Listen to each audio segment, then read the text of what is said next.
Well, let's bring in Francesco Rizzuto, Professor of Law at the University of East London. Francesco, thanks for your time. So what's your assessment of this latest proposal then? Because if President Zelensky agreed to give up all that territory in the east and to cut his military in half, that would surely be viewed as surrender in Kyiv. Good morning. Well, it would be more or less everything that Mr. Putin has been trying to achieve from the very beginning.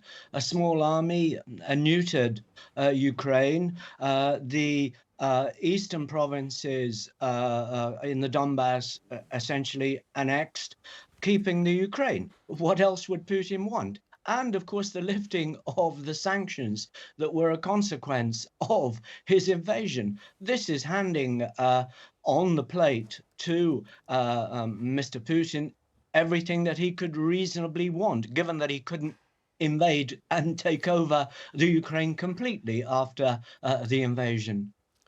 Yes, Marco Rubio, the US Secretary of State, has said that both sides must make difficult but necessary concessions. So what's difficult for Russia about that? Well, the Russians are conceding nothing. They're basically giving back something that they don't already have, and they're taking everything that they want. Who's conceding what?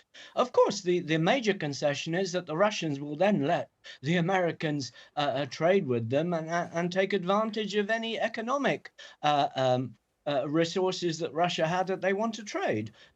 There's nothing here.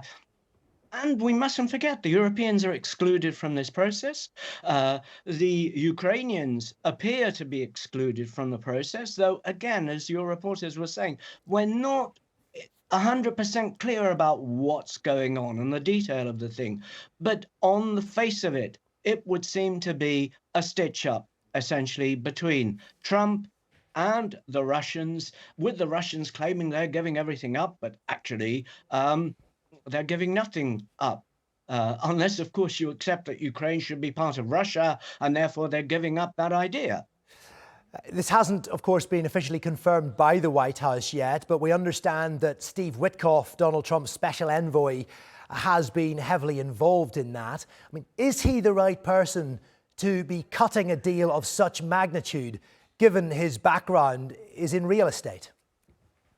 One doesn't want to be a snob about this, but if the object of the exercise is essentially to strike a deal that would be to the economic advantage of the United States and hand over looking after the security arrangements in the Ukraine essentially to the Europeans, this is perfect. What's the problem here?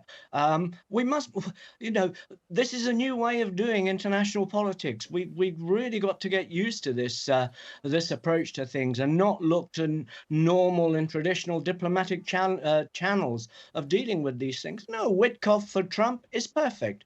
He's a wheeler dealer.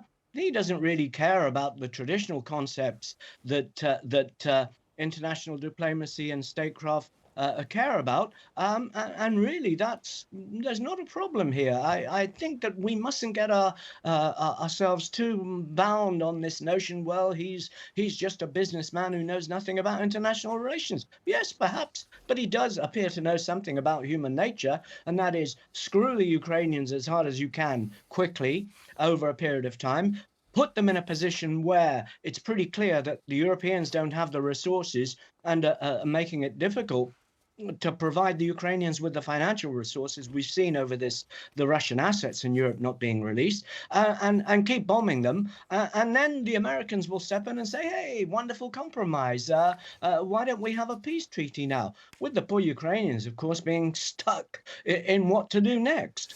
Well, Steve Witkoff's not here to defend himself, so I'm sure he would deny those allegations, Francesco, so I'll do that for him. Thank you very much indeed for joining us on TRT World.